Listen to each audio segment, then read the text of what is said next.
Assalamualaikum warahmatullahi wabarakatuh. Selamat berjumpa pada siswa-siswi baru kelas 10 jurusan DKV, RPL, Manajemen Perkantoran dan Akuntansi. Pada pelajaran informatika ini, kali ini saya akan membagikan materi pertama yaitu validasi sumber data. Nah, apa sih validasi sumber data itu? Nah, apa itu validasi sumber data? Validasi sumber data adalah proses memastikan bahwa data yang Anda gunakan akurat, lengkap, dan relevan. Nah, itu. Misalnya, contohnya nih, kalian masuk ke SMKN Negeri 2 Jakarta. Kemudian kalian pertama kali mendaftar harus mengupload ijazah, kemudian nilai akhir, ada apa lagi, ada kakak ya kan, kemudian ada akte lahir. Nah, setelah kalian diterima maka divalidasi, yaitu daftar ulang, diperlihatkan aslinya, itu ijazahnya, kemudian ada nilai akhirnya, kakaknya, benar nggak itu nama kalian, itu namanya validasi. Atau contoh lain misalnya validasi, kalau kalian ingin menabung, pasti dimintain namanya buku tabungannya, ya kan? Kemudian dimintain juga KTP-nya. Bener nggak punya kalian? Kalau benar berarti diproses oleh pihak banknya. Ataupun contoh-contoh yang lainnya. Misalnya contoh yang lain itu perusahaan telekomunikasi, misalnya Telkom, mau memvalidasi jumlah seluruh customer dia ada berapa ribu sih sebetulnya pengguna Telkomsel, yang divalidasi itu apa? Itu nomor teleponnya, ya. Atau misalnya perusahaan apa selain itu? Misalnya perusahaan asuransi ingin mengklaim nasabahnya, dia mesti memvalidasi tanggal lahirnya sudah habis belum, kemudian bukti KTP dan polisnya, itu validasi ya. Jadi harus benar supaya udah lengkap. Kemudian yang kedua, data yang tidak valid dapat menyebabkan salah dan putusan yang sangat buruk. Nah, data yang tidak valid dapat menyebabkan hasil yang salah dan keputusan yang buruk. Nah, kalau kita sebagai pengguna ataupun sebagai karyawan di suatu perusahaan, misalnya tadi di teller di bank itu, kita salah memvalidasi, misalnya saya mau mengambil uang, tidak cocok dengan KTP dan bukunya, nah kita proses saja, maka menghasilkan kerugian bagi si nasabah. Itu kalau tidak akurat, ya. Dan ini juga mengakibatkan bahwa perusahaan itu tidak dipercaya lagi oleh nasabah tersebut, ya. Itu contohnya keputusan yang buruk.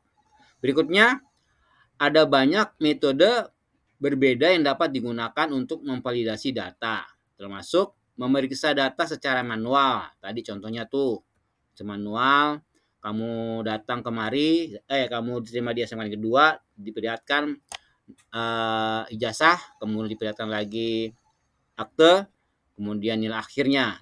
Bener nggak itu kamu? Sama kakaknya dilihatin lagi ke petugas penerima siswa di SMK Negeri Jakarta, ya. Kemudian menggunakan alat validasi. Ini kalau jumlahnya banyak ribuan, ya.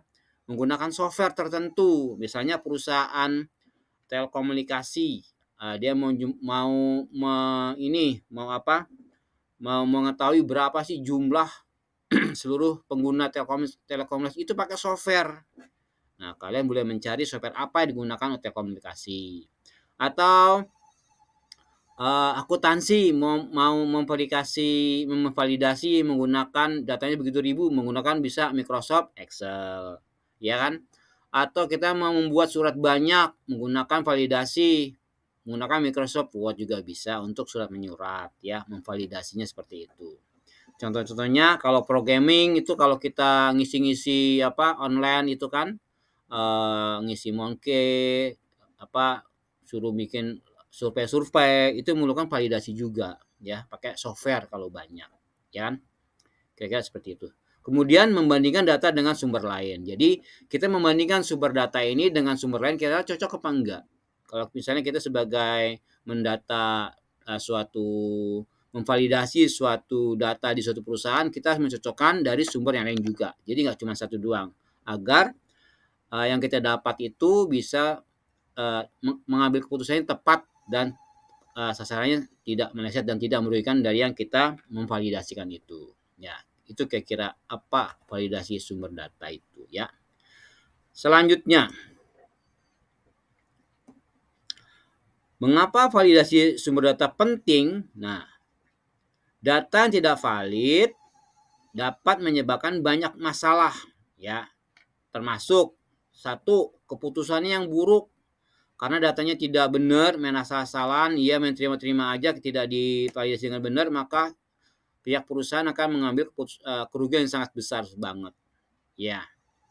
Kemudian kerugian finansial pasti otomatis kalau kita mengklaim sesuatu tidak divalidasi, tadi di bank itu main kasih aja, kita tidak melihat orangnya, fotonya, sama KTP-nya, main proses aja, duit keluar, maka merugikan finansial juga.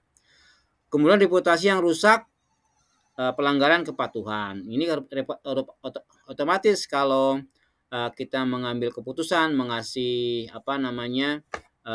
melayani tidak benar, maka perusahaan itu akan rugi dan reputasi perusahaan itu akan rusak di mata masyarakat ya. Kemudian pelanggaran kepatuhan. Itu mengapa penting validasi sumber data penting. Mengapa validasi sumber data penting? Berikutnya, validasi sumber data dapat membantu Anda menghindari masalah ini dengan memastikan bahwa data Anda akurat dan dapat diandalkan. Nah, dengan kita memvalidasi dengan benar, tekniknya benar, apa yang kita pakai, software yang kita pakai benar, maka itu dapat memastikan bahwa data akurat dan dapat diandalkan. Ya. Oke, selanjutnya.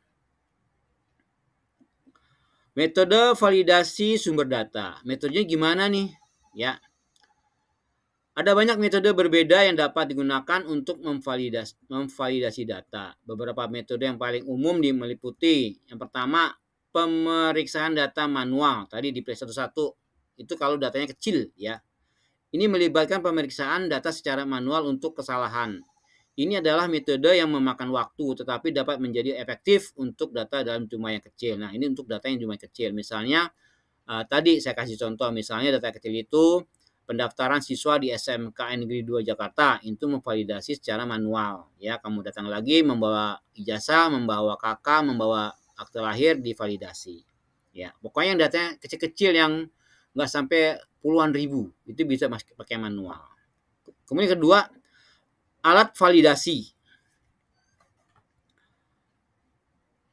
Ada banyak alat perangkat lunak yang tersedia yang dapat membantu Anda memvalidasi data. Alat ini dapat mengotomatiskan banyak tugas validasi data yang dapat menghemat waktu dan uang. Nah, kalau jumlahnya banyak sampai jutaan seperti nasabah bank, itu nggak pakai kita memvalidasinya itu tidak kita mau mengetahui jumlah nasabah bank atau jumlah nasabah pemakai telepon seluler. Nah, itu masih menggunakan software biar cepat ya. Kayak di mana membuatnya itu misalnya membuat validasi, kita masukin data berapa jumlahnya, diproses set. Nah, itu baru bisa. Nah, tugas kalian mencari kira-kira software apa aja untuk menggunakan validasi secara otomatis ini menggunakan software ya, kalian cari. Yang ketiga, perbandingan data. Ini melibatkan membandingkan data dengan sumber lain seperti database atau spreadsheet. Ini dapat menjadi cara yang efektif untuk mengidentifikasi kesalahan dan inkonsistensi dalam data. Jadi ada dua software, ada database. Database itu ada misalnya kita menyimpan data, itu namanya database, atau spreadsheet, sama-sama menyimpan data juga nih. Kita bandingkan menggunakan database dan menggunakan spreadsheet, yaitu misalnya Excel. Kira-kira cocok apa enggak? Kalau ada perbedaan perlu kita teliti lagi. Kira-kira mana yang benar ya. Ini dapat menjadi cara yang efektif untuk mengidentifikasi kesalahan dan inkonsistensi dalam data. Selanjutnya, tips memilih metode validasi sumber data yang tepat. Nah, saat memilih metode validasi data penting untuk mempertimbangkan faktor-faktor berikut. Ya, jumlah data, dilihat jumlah datanya itu kira-kira banyak apa enggak. Kalau jumlahnya data banyak, kalau manual apa pakai software. Kalau sedikit kita pakai manual saja. Kalau banyak pakai menggunakan software, ya. Kemudian akurasi yang dibutuhkan. Jika Anda membutuhkan data yang sangat akurat, Anda mungkin perlu menggunakan beberapa metode validasi. Ya, tadi itu ada manual, ada software. Softwarenya nggak cuma 1, 2, atau 3 software kita gunakan untuk memvalidasi data. Kemudian sumber data yang tersedia. Anda perlu mempertimbangkan berapa banyak waktu dan uang yang Anda miliki untuk memvalidasi data. Ya, kira-kira berapa lama ini validasi bisa dikerjakan dengan dana yang sedemikian kita punya, jangan sampai tidak terjadi, ya. Oke, selanjutnya masuk ke kesimpulan dan saran. Yang pertama, validasi sumber data adalah bagian penting dari setiap akses kualitas data. Yang pertama. Yang kedua, dengan memvalidasi data Anda dapat memastikan bahwa data Anda akurat, lengkap, dan relevan. Kemudian yang ketiga, ada banyak metode berbeda yang dapat digunakan untuk memvalidasi data. Metode terbaik untuk Anda bergantung pada kebutuhan dan keadaan. Lihat kira-kira dia pakai apa. Kalau seperti ini, pakainya ini. Pakai ini seperti ini, ya. Oke, itu kesimpulan sarannya. Selanjutnya adalah terakhir, terima kasih. Nah, tugas kalian itu tadi mencari software apa yang digunakan untuk memvalidasi data suatu perusahaan. Ya, demikianlah. Terima kasih perhatiannya. Assalamualaikum warahmatullahi wabarakatuh.